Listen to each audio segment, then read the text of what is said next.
Assalamualaikum warahmatullahi wabarakatuh. Halo teman-teman semua, jumpa lagi kita di channel ini, channelnya Teman Juara. Bagi teman-teman yang baru bergabung dengan channel ini, jangan lupa like, subscribe, dan nyalakan tombol loncengnya, dan juga klik notifikasinya agar teman-teman bisa mendapatkan video terbaru dari kita. Nah, pada video kali ini kita akan melanjutkan materi berkaitan dengan neraca saldo atau disebut juga dengan istilah trial balance ya. Jadi untuk pencatatan dalam tahapan ketiga kita akan mencatat neraca saldo. Nah, simak video berikut ini berkaitan dengan neraca saldo, bagaimana cara membuat neraca saldo dari buku besar. Caranya mudah sekali, teman-teman cukup ambil nilai akhir dari buku besar yang ada, lalu letakkan di dalam neraca saldo. Itu saja kok. Untuk lebih lengkapnya silakan simak video berikut.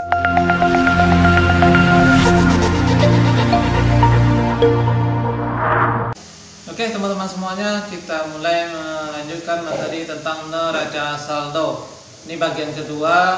Kalau bagian pertama kita membahas cara teorinya, bagaimana caranya membuat neraca saldo dan langkah-langkahnya. Sekarang kita akan aplikasikan dalam bentuk transaksi yang ada.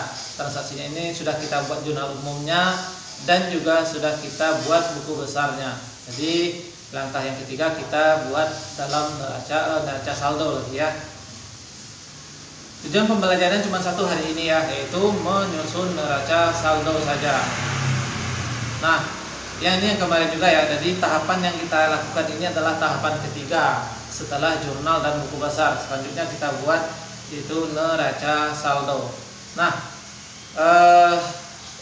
ini transaksi-transaksi yang kita ambil dari yang sebelum-sebelumnya ya. Ini transaksi perusahaan Badijaya ya, tahun 2007 bulan Agustus. Ini transaksinya. Dan ini kita pindahkan ke dalam jurnal khusus dan jurnal umum nanti ya. Ini jurnal pembelian, kemudian jurnal penjualan, ada jurnal pengeluaran kas atau jurnal kas keluar, jurnal penerimaan kas atau jurnal kas masuk, dan terakhir ini adalah jurnal umum. Nah, dari jurnal ini nanti kita akan buat buku besarnya. Ini juga sudah kita buat ya. Ini ada akun kas, akun piutang, nilai akhirnya sudah ada. Kemudian di sini juga ada perlengkapan ya, ada utang, penjualan, retur penjualan, pengurangan harga, pembelian, retur pembelian dan pengurangan harga, ada potongan pembelian, ada beban iklan, beban gaji pegawai dan beban listrik. Jadi inilah yang akan kita buat neraca saldonya. Pertama yang harus kita perhatikan dulu adalah kepalanya ya. Ini adalah nama perusahaannya, yaitu Badijaya. Di sini ada neraca saldo, ya neraca saldo. Kemudian periodenya adalah periode Agustus 2007. Nah, seperti yang sudah kita sampaikan sebelumnya, dalam pencatatan neraca saldo yang kita buat dulu adalah akun yang paling lancar ya, atau akun yang paling liquid, atau akun yang paling mudah untuk diuangkan. Kita lihat dulu yang pertama. Kita ambil di buku besar yang pertama. Pertama adalah akun kas ya. Ada akun kas. Akun kas, nomor akunnya 111, nilainya sebesar nilai akhir ya, karena di sini ada dua sumber, jurnal pengeluaran kas 5.855.000, kemudian ada jurnal penerimaan kas 7.250.000. Jadi ini diselisihkan, maka didapatkan hasilnya sebesar 1.405.000. Jadi ini akan kita pindahkan. Kita langsung saja memindahkannya. Yang pertama yang kita pindahkan adalah nomor akunnya dulu ya. Nomor akunnya 111, nama akunnya adalah kas. Berapa nilai kas? Posisinya tadi kan di debit ya, sebesar 1.405.000. Nilai sisanya ya, nilai akhirnya kita ambil. Kemudian akun apa lagi? Kita lihat lagi ya. Akun piutang. Piutang, nilai akunnya, nomor akunnya ya, ini sebesar 112. Nilai akhirnya, posisinya lihat, nilai akhirnya 500.000, posisinya di debit. Nah, kita cobakan pindahkannya. Nomor akunnya 112, nama akunnya piutang, nilainya 500.000 ya, benar gitu. Lalu selanjutnya akun apa lagi? Kita lihat lagi akun perlengkapan dengan akun utang ya. Akun perlengkapan, akun utang. Akun perlengkapan nomor akunnya 115. Posisinya di sebelah debit ya, 210.000. Sedangkan akun utang nomor akunnya 211. Posisinya akun utang ini kan di kredit normalnya. Kita lihat benar ya, di kredit normalnya sebesar 5 juta. Ini sisanya lagi ya, 5 juta. Sekarang kita pindahkan. Nah, pada yang selanjutnya akun perlengkapan tadi ya, 115 nomor akunnya, nilainya debit sebesar 280.000. Kemudian juga akun utang dagang, nomor akunnya 211, nilainya kredit tadi kan, kredit sebesar 5 juta. Oke, kita lanjutkan. Nah, ada lagi akun penjualan. Akun penjualan 411, saldo normalnya atau normal itu letaknya di posisi kredit sebesar 8 juta.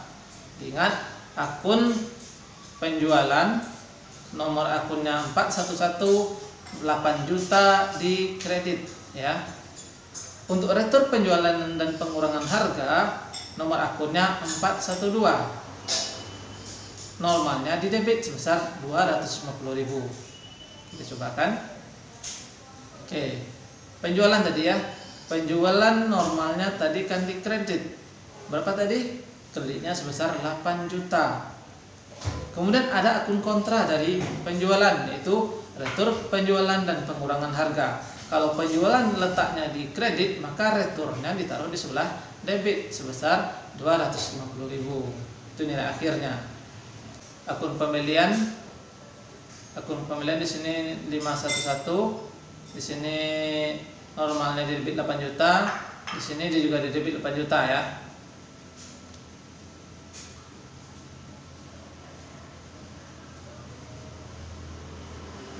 Oke, pembelian, akun pembelian di sini 8 juta ya, di debit ya. Kemudian akun selanjutnya apa lagi? Ada retur pembelian dengan pengurangan harga. Ini akunnya 512, letaknya di sebelah kredit karena dia merupakan akun kontra dari pembelian. Kita cobakan lagi. Lawannya adalah akun retur pembelian dan pengurangan harga, letaknya di kredit 300.000. Itu. Kemudian selanjutnya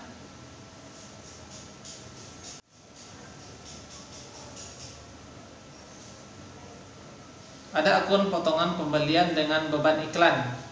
Potongan pembelian letaknya di kredit karena akun kontra dari pembelian ya, sebesar 135.000 di kredit ya. Dan akun beban iklan, beban ya, namanya beban itu normalnya kan di debit ya, debit 500.000 ya. Debit 500.000, nomor akunnya 611. Kita cobakan. Ini potongan pembelian tadi kan di kredit ya, kalau potongan pembelian sebesar 135.000. Kemudian tadi ada akun beban iklan, beban letaknya di debit normalnya ya, jadi sebesar 500.000. Kemudian yang terakhir dalam neraca saldo ini yang kita buat adalah beban gaji pegawai dan beban listrik ya, sama-sama di debit ya. Yang 1.750.000, kemudian untuk beban listrik 750.000, sama-sama di debit. Kita pindahkan. Beban gaji pegawai 1.750.000 dan beban listrik nomor akunnya 613.750.000. Nah, sekarang yang kita lakukan adalah menjumlahkan debit dan menjumlahkan kredit. Syarat neraca saldo yang namanya neraca dia harus balance gitu ya. Jadi neraca saldo itu posisinya harus balance antara debit dengan kredit. Kita cobakan. Jumlah neraca saldo yang posisi debit sebesar 13.435.000. Lalu bagaimana dengan posisi kredit? Wajib juga harus sama ya. Ya, 13.435.000. Oke, itu dulu materi kita pada pertemuan kali ini. Jadi intinya dalam neraca saldo itu posisinya sama ya, antara debit dengan kredit. Dan neraca saldo kita ambil dari buku besar ya, buku besar utama gitu ya. Nah, nilainya itu kita pindahkan di posisi masing-masing. Kalau kredit, pindahkan ke kredit. Kalau debit, pindahkan dia ke debit. Dan mulai dari akun yang paling liquid. Itu biasanya akun kas gitu ya. Sampai akun yang terakhir. Gitu. Oke, itu saja dulu materi kita hari ini berkaitan dengan neraca saldo. Mudah-mudahan teman-teman bisa memahaminya dengan baik.